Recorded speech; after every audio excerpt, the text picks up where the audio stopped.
আর কাজ নাই, আমার ভাইয়ের সাথে বিয়ে হলো তো আমার ভালো হতো। আমার সামনে এই কথাটা বলছে, পরে মেয়েটা আমার বলতো যে এই কথা কি বলে আমার ছেলে, এটা দিয়ে আমার হাসাহাসি হলো। যাই হোক, এটা একটা স্মৃতি, একটা মনে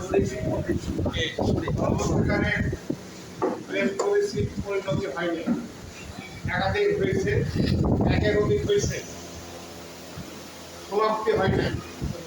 কিন্তু সৌভাগ্য বিষয়, আমার বড় ছেলে প্রথম প্রেম করেছে, প্রথম এই সমাপ্তি হয়েছে।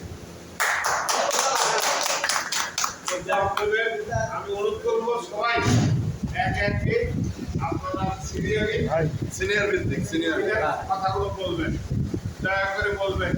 প্রত্যেকেরই স্মৃতি আছে, আমি মনে করি স্মৃতি আছে, দয়া করে বলবেন। এই কথাগুলো আমাদের সারা জীবন মনে থাকবে।